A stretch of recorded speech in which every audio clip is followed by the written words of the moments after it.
हे hello guys, स्वागत आहे तुमचं माझ्या एका नवीन व्हिडिओमध्ये. तर सर्वांना गुढीपाडव्याच्या खूप खूप शुभेच्छा.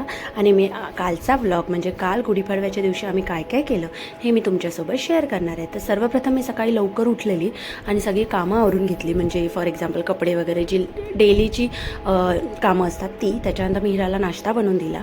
काल रात्रीच मी चण्याची डाळ आणि जे हिरवे आपले चणे असतात ते भिजत घातलेले, जेणेकरून मी चणा मसाला 2-3 दिवसामध्ये बनवेन. आणि त्याच्यानंतर मी कुकर लावून घेतला, देवपूजा केली. देवपूजा झाल्याच्या नंतर मी रांगोळी काढून घेतली, कारण मला असं सणावाराला कोणतीही रांगोळी काढायला खूप आवडतं, त्या स्पेसिफिक सणाची. आणि राहुलचा एक फ्रेंड आहे, तो माझा पण आता फ्रेंड झाला आहे, सुशांत म्हणून. तर तो मला खूप छान छान रील्स पाठवतो म्हणजे रांगोळीच्या, जेणेकरून मी त्या सणाला प्रत्येक वेळी काढेन. तर त्याच्यामधलीच मी रांगोळी एक काढली आहे. आणि परत मिहिरा उठल्याच्या नंतर देवपूजा केलेली, म्हणजे तिलासुद्धा पाय पडायला लावलं. आणि त्यानंतर मग आम्ही टिटवाळ्याच्या गणपती मंदिरात दर्शन घ्यायला गेलो. खूप छान गुढी उभारलेली तिकडेसुद्धा. गणपती मंदिरात आपण कधीही गेलो तरी असं वाटतं की बाप्पाच्या समोर खूप छानपैकी बसून राहावं.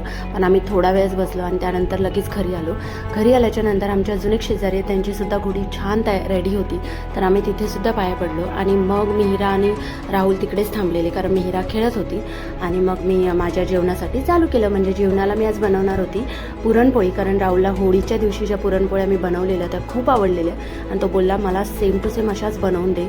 तर त्यामुळे मी आजसुद्धा पुरणपोळीच बनवणार होती. नाही तर माझा आधी श्रीखंडपुरीचा बेत होता, कारण आमच्याकडे नॉर्मली होळीच्या दिवशी पुरणपोळी करतात आणि बाकीच्या म्हणजे सणाला वगैरे श्रीखंडपुरीचा नैवेद्य असतो. तर मी म्हटलं ह्याला पाहिजे तर मी करते. तर आणि मला लास्ट टाईम जेव्हा मी होळीला केले तर मला खूप छान कॉन्फिडन्स आलेला आहे की मी बनवू शकते. आणि ह्यावेळीसुद्धा माझ्या पुरणपोळ्या खूप छान आणि सॉफ्ट झालेल्या, आणि जसं की राहुलने मला सांगितलं. आणि पुरणपोळ्यांसोबत मी चण्याची भाजी बनवणार होती, पण ती कॅन्सल करून मी भेंडीची बनवली, कारण राहुललाच भेंडीची भाजी हवी होती. बऱ्याच दिवसांनी आम्ही भेंडीची भाजी बनवणार होतो. आणि कटाची आमटी बनवलेली, आणि मी स्वतः ट्राय केलेली फर्स्ट टाईम कटाची आमटी, पण मी त्याचा व्हिडिओ काढायला विसरली. त्यामुळे ह्या व्लॉगमध्ये कुठेही त्याचा व्हिडिओ क्लिप अटॅच मी केलेली नाही आहे, कारण मी घाईघाईत खूप बनवलेली. त्यामुळे फक्त मी पुरणपोळीचाच व्हिडिओ काढलेला आहे. आणि त्याच्यानंतर जेव्हा तुमचा हा चमचा असा उभा राहतो तेव्हा समजायचं की तुमचं पुरण रेडी आहे पुरणपोळीचं. जेव्हा म्हणजे मी हे सगळं जेवण करत असतं तो चमचा पडला, त्यामुळे ते रेडी नव्हतं. त्यामुळे मग मी साईड बाय साईड ते पुरण शिजेपर्यंत मी पीठ मळून कणिक मळून घेतलं पुरणपोळीचं. आणि हा जो गाऊन मी घातला आहे तो मी माझ्या साडीचा शिवून घेतला आहे. आमच्या इथे 5th फ्लोअरला एक काकी आहे, त्यांनी खूप म्हणजे खूप छान मला अगदी हवा तसा गाऊन शिवून दिला. आणि त्याच्यानंतर मी हे सर्व तयारी करत असताना पूर्ण आमच्या फ्लोअरवरची जी चिल्ड्रन गँग आहे, पूर्ण किती 4 की 5 मुली आहेत सगळ्या, त्या सगळ्याजणी आमच्या घरी खेळायला आलेल्या. पुरण रेडी झालं, सो मी थोडंसं हाताने त्याचं मळून घेतलं. आणि त्याच्यानंतर मी चेंज करून पुरणपोळी लाटायला चालू केलं, कारण मग पुरणपोळी करताना सगळं मेस होतं. आणि मी आज ह्याची भजी बनवणार होती, कॉर्नची, कारण राहुलने कालच खूप सारे कॉर्न आणले होते, 4 की 5 होते. तर त्याची मी कॉर्न उकडवून आम्ही काल खाल्लेले, आणि आज त्याची उरलेल्या कॉर्नची मी भजी बनवणार होती. कारण इतर बटाटा किंवा कांदा भजी नॉर्मली आपण खातो, पण कॉर्नची भजी कधी खात नाही. आणि बघा तुम्ही कशी माझी पुरणपोळी छान फुगली आहे. आणि अशा गरम गरम पुरणपोळ्या आम्ही खाल्ल्या. देवाला आधी नैवेद्य दाखवलं आणि त्याच्यानंतर आम्ही खाल्ल्या.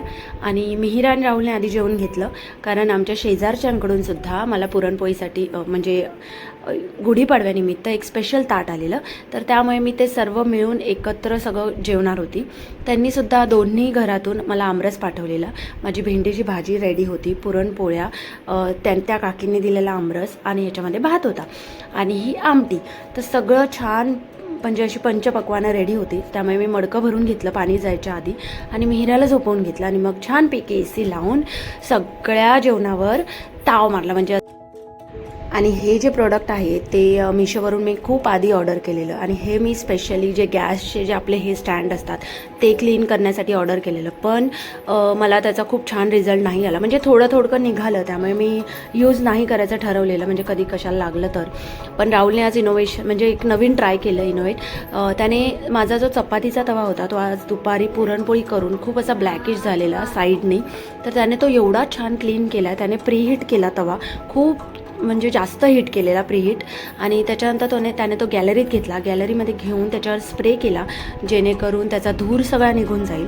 आणि मग त्याच्यानंतर आपली जी नॉर्मल भांडी घासायची किशी असते त्याच्याने त्याने रब केलं खूप छान, आणि म्हणजे जोरात त्याने असं रब केलं, आणि तेव्हा ते निघालं. ह्या ज्या स्टँड आहेत गॅसच्या त्या माझ्या प्रॉपरली नव्हत्या क्लीन झाल्या. मे बी त्याचं जे थिक आहे भरपूर जे झालं आहे काळं ते खूप जाड आहे त्यामुळे ते जात नसेल. पण ह्या स्प्रेचा मला ह्या तव्यावर तरी खूप छान यूज झाला. त्यामुळे जर तुम्हाला हे प्रोडक्ट ऑर्डर करायचं असेल तर मी याचा जो कोड आहे तो एक डिस्क्रिप्शनमध्ये मेन्शन करून ठेवते. इन केस जर तुम्हाला पाहिजे असेल तर तुम्ही ऑर्डर करू शकता.